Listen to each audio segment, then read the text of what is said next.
વિજય, જ્યારે તું મારી સામે આવીશ તો હું તારી સાથે બહુ બધી વાતો કરીશ એવું મેં સપનું જોયું છે, ખબર છે તને? પણ આજે જ્યારે તું મારી સામે આવ્યો ત્યારે હું તો તને જોતી જ રહી ગઈ. આહા, હું તો તારામાં ખોવાઈ ગઈ. વિજય, તને બીજી એક વાત ખબર છે? તને મળીને હું જ્યારે ત્યાંથી પાછી વળી ત્યારે મને આ સોનાનું કડું મળ્યું. આને જ નસીબ કહેવાય ને. હે ને? મારા માટે સોનું મહત્વનું નથી, પણ તને મળ્યા પછી બીજી મિનિટે આ કડું મળ્યું છે. એને જ નસીબ કહેવાય છે. એટલે જ એ મારા માટે બહુ સ્પેશિયલ છે.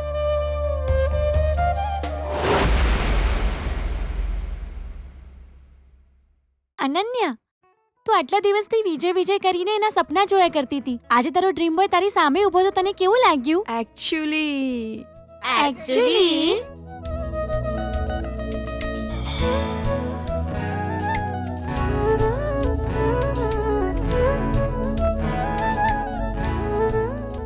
ઓહ, સોનું. કોણ? પેલો એ? છોકરો. હે ના યાર, સોનાનું કડું છે.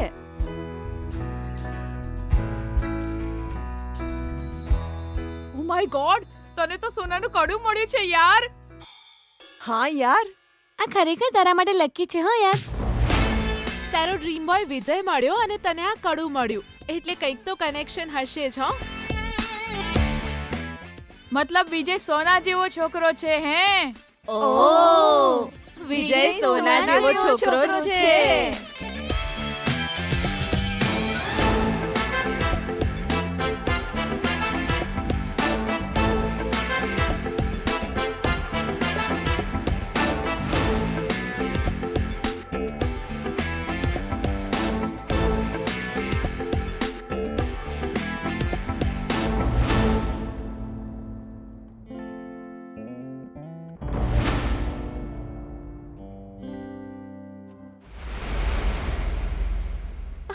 વિજય, આપણે બંને અહીં જ ઊભા હતા ને? હા. આપણે બંને અહીં જ ઊભા હતા. હા.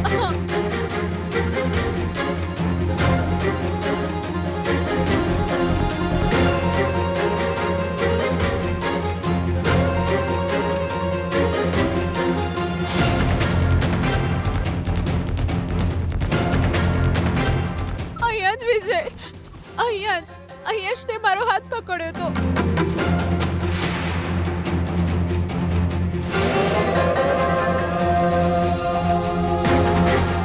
વિજય, આપણને એ કડું કેમ નથી મળતું? ખબર નહીં ગીતા, કાલે ડેડ મંદિર જવાનું કહી રહ્યા હતા.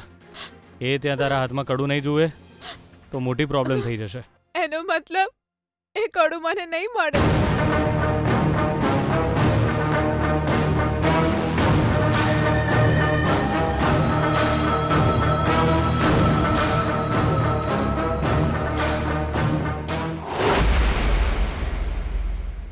पुरोजतां गणविशिष्टायामस्यां स्तोषमानस्य कुटुम्बस्य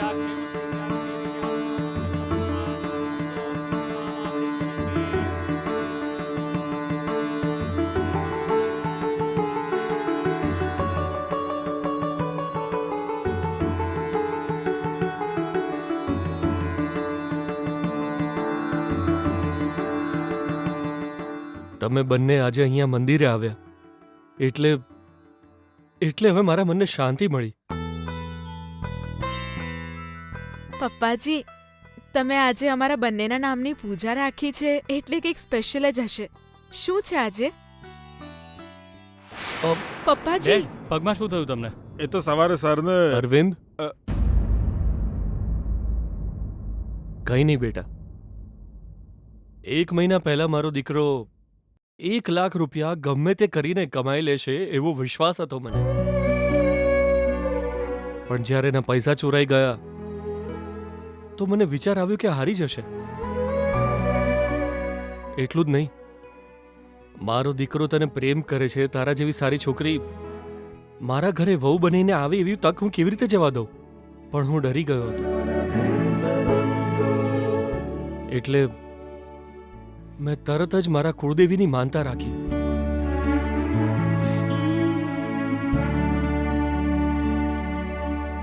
હું ઘૂંટણીએ ચાલીને પરિક્રમા કરીશ, વહુ અને દીકરાની સાથે આવીશ આ મંદિરમાં બંનેના નામની પૂજા કરાવીશ ને માનતા પૂરી કરાવીશ.